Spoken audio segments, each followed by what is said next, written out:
Mosaic, a daily news program from Link TV, presents a selection of news reports from independent and state-controlled broadcasters from throughout the Middle East.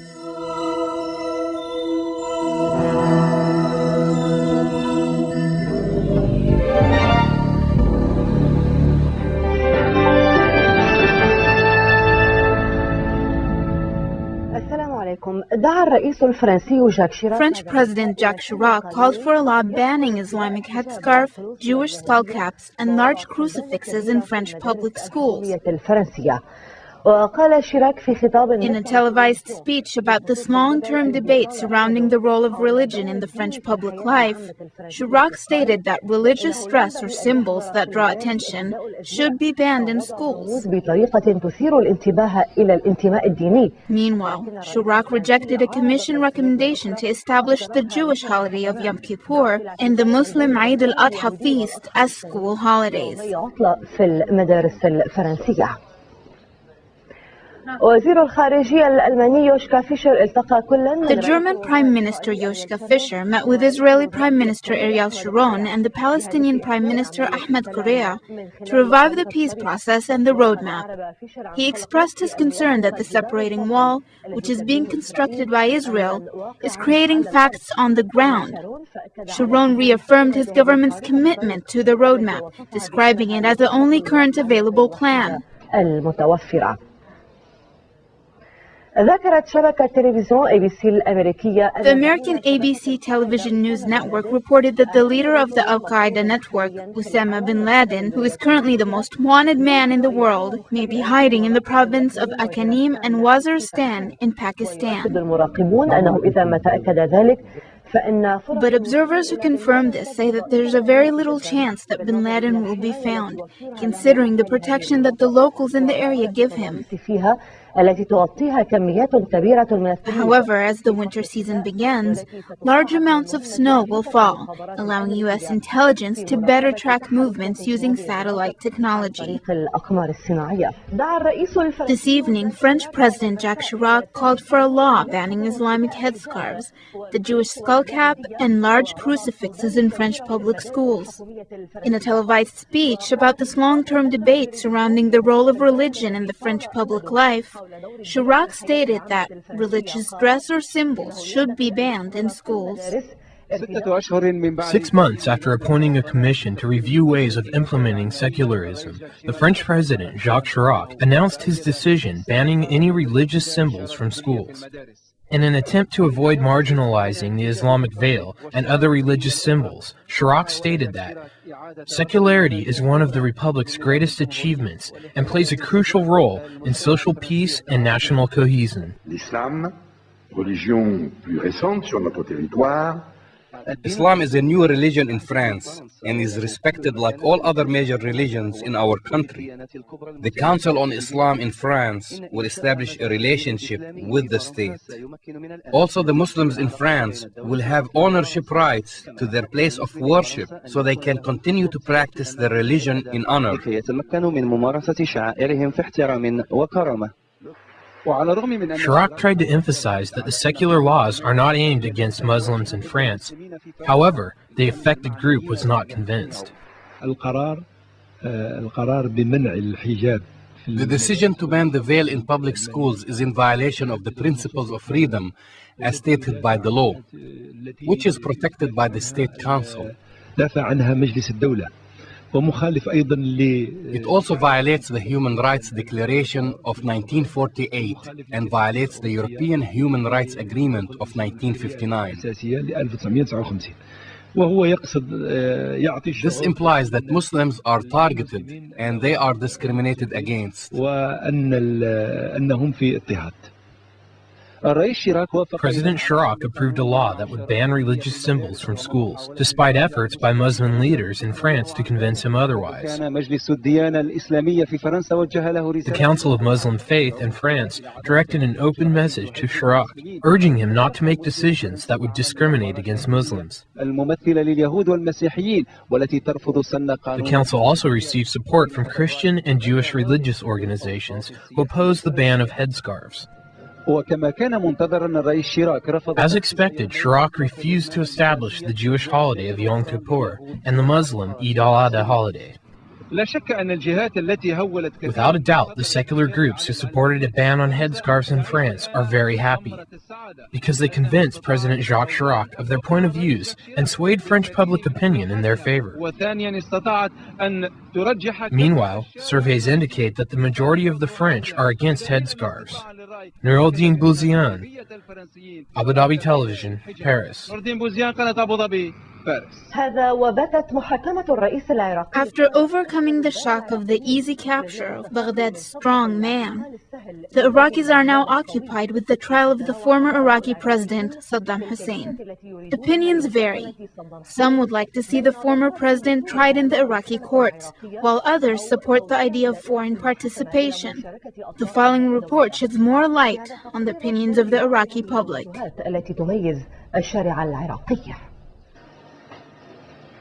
When and where will Saddam's trial take place? This is the question of the day in Iraq. The hysteria following the arrests and how he was captured by the Americans is over. Now the main concern is, what will his prosecution be like? Without a doubt, Saddam Hussein is a very big story for the press inside and outside of Iraq. And his story is still making newspaper headlines.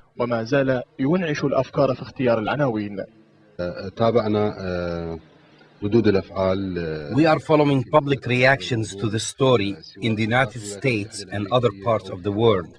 We are also reporting on the views of the Governing Council. The newspaper's position asserts that Saddam Hussein must be prosecuted in an Iraqi court.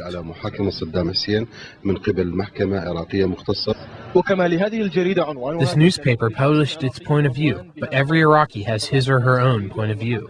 Some people want to see Saddam Hussein prosecuted in an Iraqi court, while others want a fair trial, even if it takes place outside of Iraq. I believe that the international law must be implemented, meaning if there are violations to the law during trial in Iraq, then they must implement international law. I want to say that unfortunately, I served 11 years in the army, sacrificed my life and my family, and he just surrenders himself without any resistance. Several weeks ago, an Iraqi criminal court was established to try the 55 people on the list. It was said that the Iraqi law will be implemented, but without the amendments of the previous regime. It is to be noted that 200 execution articles were added to the Iraqi law under the former rule. But after April 9th, Saddam disappeared, and the harsh reality was revealed. Saddam Hussein was captured by the Americans, alone in a hole, without resistance. Rather, he opened his mouth wide open, to be examined by the doctor, making him, for the first and last time, the man of the year. While awaiting Saddam Hussein's trial, the Iraqis have one question in mind. Why didn't he shoot himself? Saddam Hussein, from the palace to the hole. Hamza Hussein, Abu Dhabi Television, Baghdad.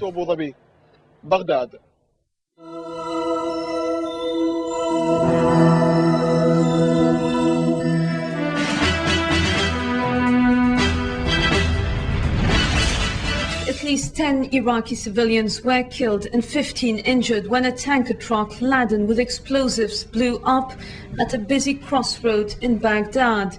U.S. occupation soldiers were meanwhile launching a new operation dubbed Ivey Blizzard, concentrated in the city of Samarra, where a key financier of anti-U.S. attacks was arrested along with 87 other people. And unrest continued in various Iraqi towns as pro-Saddam demonstrators are still protesting his capture. 4 writing students were shot in Mosul.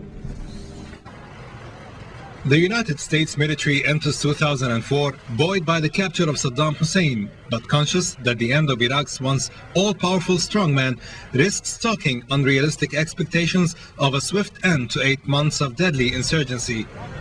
The latest attack took place in the Bai'a neighborhood southwest of Baghdad, where a tanker truck filled with explosives exploded Wednesday morning at a busy crossroads, killing at least 10 people and wounding more than a dozen others.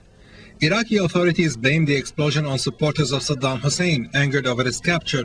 They said that there was no clear target for the bombed vehicle, but an eyewitness at the scene said that he saw a U.S. convoy and the tanker was trying to follow it over the crossroads. He added that there appeared to be an accident when a white civilian car crashed into the tanker, which exploded. Using documents found on Saddam Hussein when he was captured last Saturday, American forces have captured several members of a cell working in the capital Baghdad.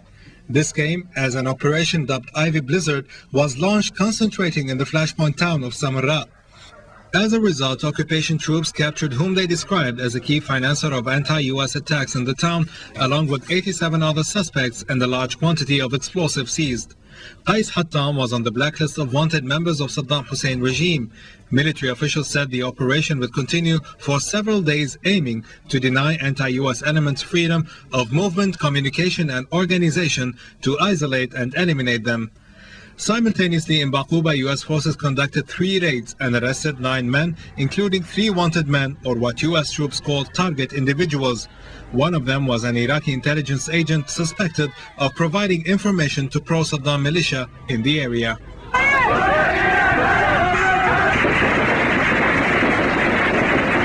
Meanwhile, Saddam loyalists continued to riot in various locations in Iraq. In Tikrit, U.S. forces fired gunshots at the protesters who set ablaze several stores in the area. Elsewhere in the city of Mosul, a policeman was killed and a second was injured. Soldiers fired warning shots to disperse dozens of demonstrators in the town's center. American soldiers also used water cannons to disperse protesters in the town of Baji, north of Baghdad. On the other hand, anti-Saddam protests marched through the Iraqi capital, demanding a public trial for whom they described as the humiliated tyrant. Member of Iraq's interim governing council, Muwaffaq al-Rubai, said that Saddam Hussein is being detained in the region of Baghdad and will stand trial in Iraq. U.S. President George W. Bush signaled that Saddam should face the ultimate penalty. The Central Intelligence Agency, CIA, took charge of interrogating the ousted Iraqi president. Saddam Hussein's trial has become a chief concern in the world, which is divided on whether to try the ousted president in Iraq or not, and whether to execute him or not. U.S. President George W. Bush made clear that he supports Saddam Hussein's sentence to be the ultimate penalty. Let's just see what penalty he gets, but I think he ought to receive the ultimate penalty. And for what he's done to his people. I mean, he is a torturer, a murderer. They had rape rooms. This is a disgusting tyrant. Who deserves justice, the ultimate justice. But that will be decided not by the President of the United States, but by the citizens of Iraq. Bush's remarks put him at odds with Europe, the United Nations, and nations that already oppose the death penalty. Iran's President Sayyid Mohammad Khatami also expressed his personal opinion, saying that he was opposed to the death penalty even in the case of Saddam Hussein. Awaiting his trial, the former Iraqi president is in an undisclosed location, treated, according to U.S. officials, according to the Geneva Convention for Prisoners of War. However, Saddam's interrogating body and what information they will seek will be decided by the CIA. I have asked George Tenet to be responsible for the handling of the interrogation of Saddam Hussein, and his people, he and his people, will be the regulator over the interrogations. Who will do it, the questions that will get posed, the management of the information that flows from those interrogations, and my instinct is to leave it there. Members of the Iraqi Governing Council want the former Iraqi president to be tried fairly and justly on Iraqi soil in an Iraqi court that strictly and very carefully adheres to international standards. An indictment is meanwhile being prepared for Saddam. Mass graves, chemical weapons, hundreds of thousands of people were killed and executed, invading Iran, invading Kuwait, involving Iraq in a useless, fruitless wars. Who is responsible for this? These crimes have to be tried by Iraqis on Iraqi soil in front of the eyes of Iraqis. It's an enormous task to prepare an appropriate indictment and to prepare for trial. Now, I suspect that we will not be going into any trial, before the handover of government, just for practical reasons. The evidence is just overwhelming, and we need to organize it. Law experts say for crimes committed after May 15th this year, the most severe penalty is life in prison. But that does not apply to crimes committed before that date. Saddam will be subject to the law in effect at the time the crimes were committed. Iraq's Foreign Minister Hoshair Zubari told the UN Security Council to stop bickering over the war that brought down Saddam Hussein and come together to help rebuild his shattered nation. He also accused the Council of failing his country. Meanwhile, US Special Envoy James Baker and French President Jacques Chirac laid aside differences over the Iraq war and agreed that international creditors must reach a deal to ease Iraq's huge debt in 2004. Iraq's Foreign Minister Hoshair Zibari urged the United Nations to return to Iraq. Speaking 3 days after Saddam Hussein's capture, Zibari said the Iraqi Governing Council is ready to help provide security for the United Nations to return and play an expanded role as the country moves toward the establishment of a provisional government in June and general elections by the end of 2005. 1 year ago, the Security Council was divided between those who wanted to peace Saddam Hussein and those who wanted to hold him accountable. The UN as an organization failed to help rescue the Iraqi people from a murderous tyranny that lasted over 35 years, and today we are unearthing thousands of victims in horrifying treatment to that failure. The UN must not fail the Iraqi people again. But Secretary General Kofi Annan said he needed a clearer picture of what the international body's role would be so he can decide whether to risk the lives of UN staff. Annan pulled all UN international staff out of Iraq in October following 2 bombings at UN headquarters and a spate of attacks targeting humanitarian organizations. He said the world body will open an office for Iraq in Cyprus and an annex in Jordan with staff led by his new acting envoy, Ross Mountain, visiting Iraq as needed. We need much greater clarity on what is expected of the United Nations by Iraqis and by the coalition in terms of assistance to the political transition. And this is not, as some have concluded, a formula for the United Nations to stand aloof from the process. The stakes are too high for the international community just to watch from the sidelines. Meanwhile, France and Germany, in a new step toward reconciliation with Washington after months of friction over Iraq, issued a joint statement with the United States calling for a substantial reduction of Iraq's staggering $120 billion debt next year. The decision was taken after U.S. Special Envoy James Baker met with French President Jacques Chirac in Paris and with German Chancellor Gerhard Schröder in Berlin. Baker is on a tour of several European countries to convince leaders to forgive 2/3 of Iraq's debt.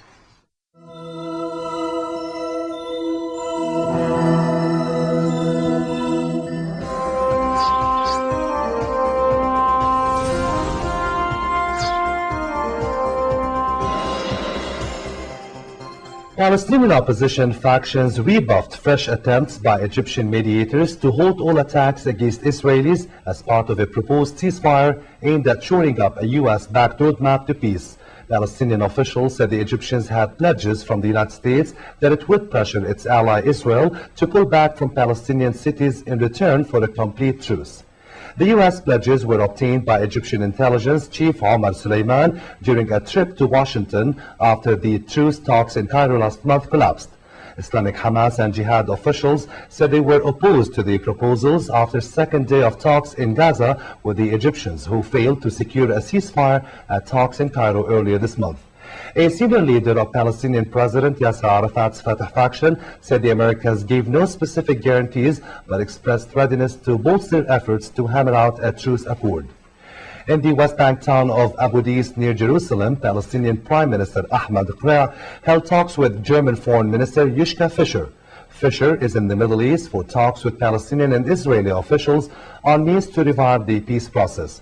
Chirac told reporters after the meeting that senior Palestinian and Israeli officials will meet soon to prepare for an expected meeting between him and his Israeli counterpart, Ariel Sharon.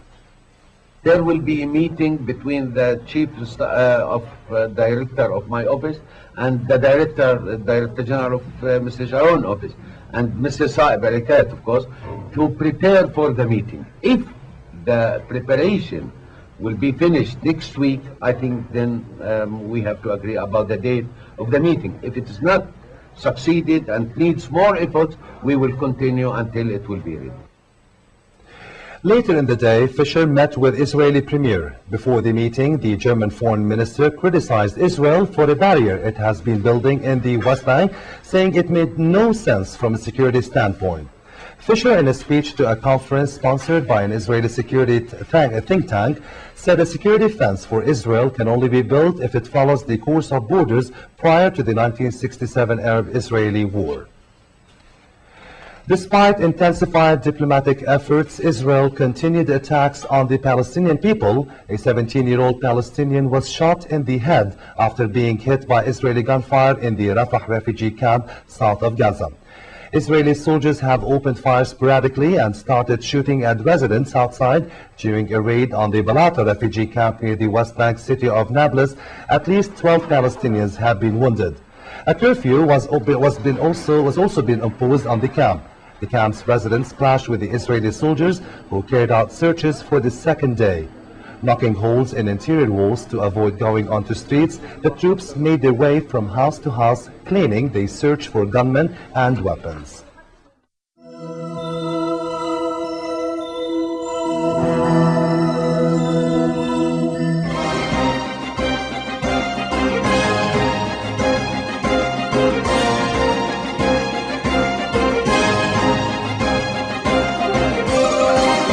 The Israeli Foreign Minister Sylvan Shalom left the Italian capital of Rome for the American capital of Washington to discuss the peace process with Vice President Dick Cheney and the National Security Advisor Condoleezza Rice. Before that, Minister Shalom attended the donor countries conference to generate funds for the Palestinians. He met with 4 Palestinian ministers who also attended the conference, which was held in the headquarters of the Italian Foreign Ministry in Rome. The Israeli and Palestinian delegates agreed that it is important to arrange a meeting between the Israeli Prime Minister Ariel Sharon and his counterpart Ahmed Correa. The Palestinian minister Nabil Sha'af also said that the two nations are fed up with the violence and would like to go back to the negotiation table. He demanded that the Israeli government take accommodation measures to make the lives of the Palestinians easier to build confidence between the two sides. As you know, we need to tango. We are willing to have this meeting with Abu Ala immediately, and for us the sooner the better. We have heard some preconditions. We believe that we should discuss all the issues through negotiations and not through preconditions, because preconditions are not accepted. The war remains a major problem. At least it has to be part of the agenda and has to be discussed very seriously. This security fence is very important. And as I mentioned, it's reversible. But we can't accept precondition about defense only for having this meeting. While we are going to have this first meeting, everyone can put on the table every issue we would like to, but not to have it as a precondition.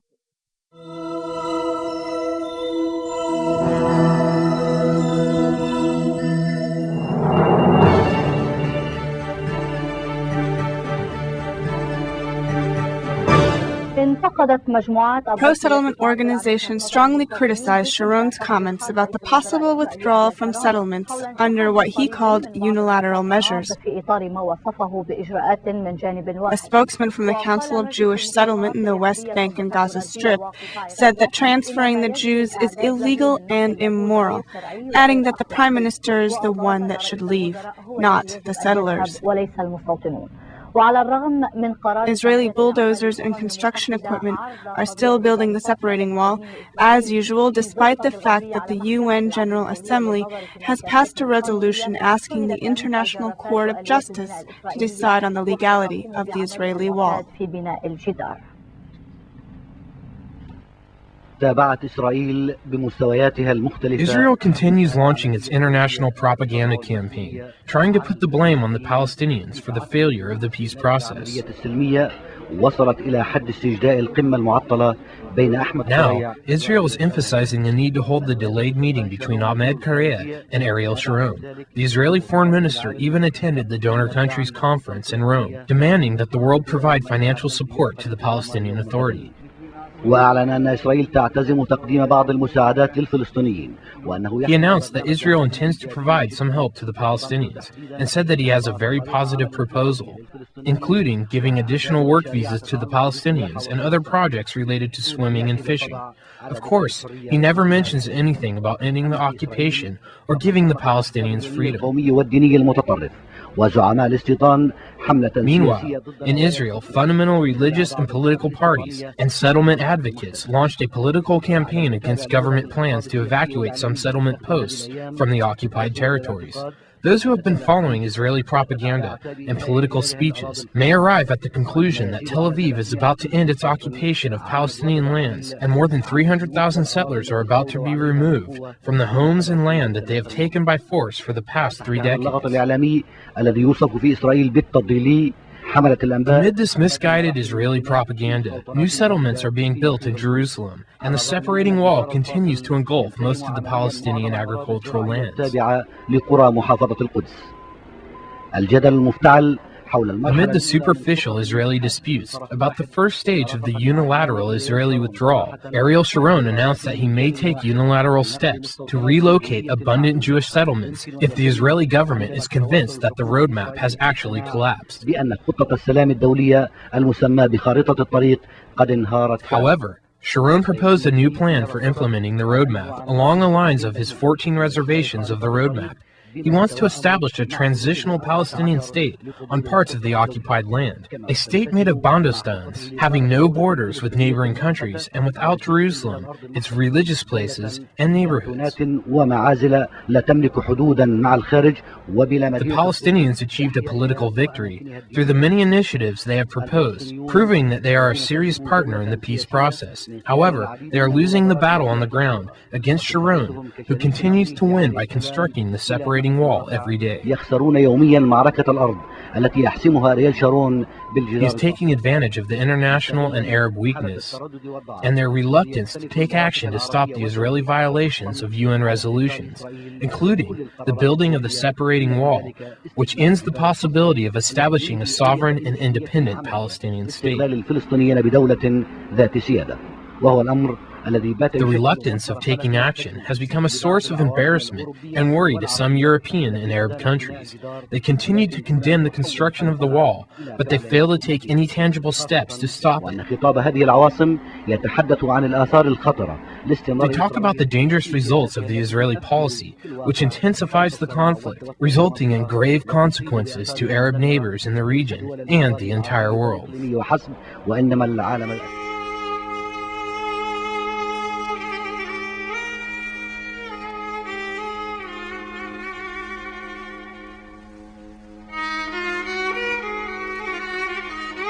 Mosaic is made possible by a grant from the John S. and James L. Knight Foundation, which promotes journalism excellence worldwide and invests in the vitality of 26 U.S. communities, and the William and Flora Hewlett Foundation.